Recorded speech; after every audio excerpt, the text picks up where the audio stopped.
Hey there, I had this idea for a video series, randomized tape loops, using segments of all this old random tape to create something cool, unique, or weird. I'm going to use this 3D printed tape splicer to help create the tape loop. Also, check out this 3D printed tape insert so you can customize and make your tape loops longer. I'll have links in the description to the Etsy seller who makes these. So I'm just going to go through here and pick a random segment of tape and just cut it at whatever length. Because with the tape insert, you're not really sure how long it's going to be, so you kind of have to get a little creative and experiment.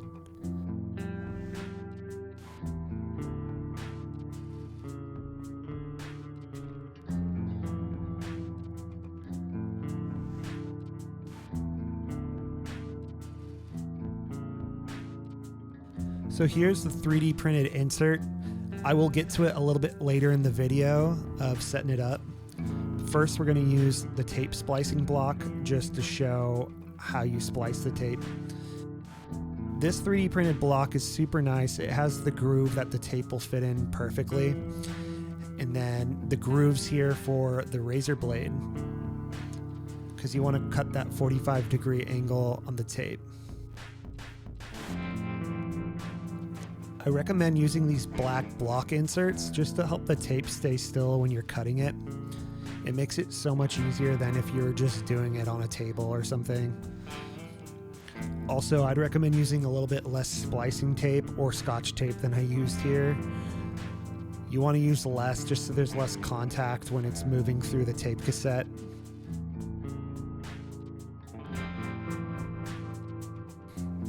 And there you go. That's the quick rundown of the splicing block. Now, the cool thing with this tape insert, it comes with these little rollers, so you can put them all over to whatever tape loop you want to make. You'll have to kind of experiment by placement.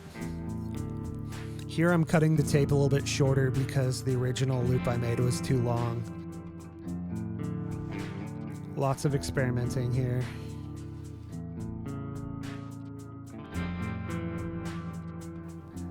This is what I got.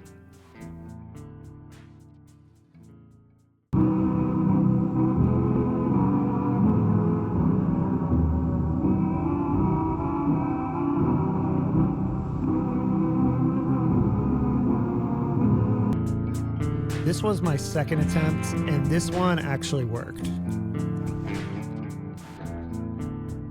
And here is how it sounds.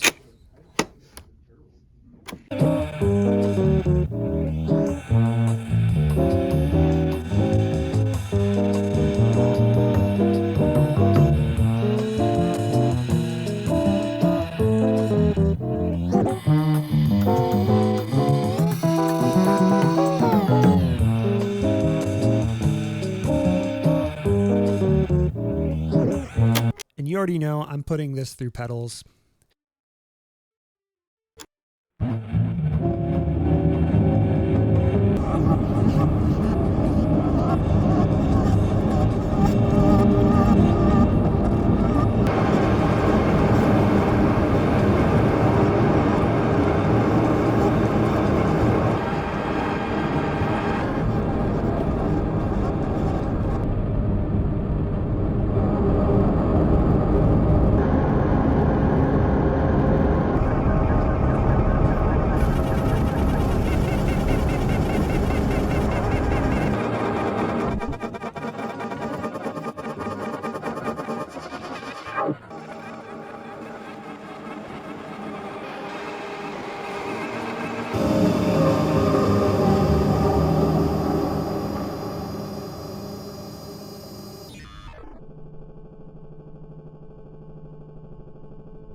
Okay, bye.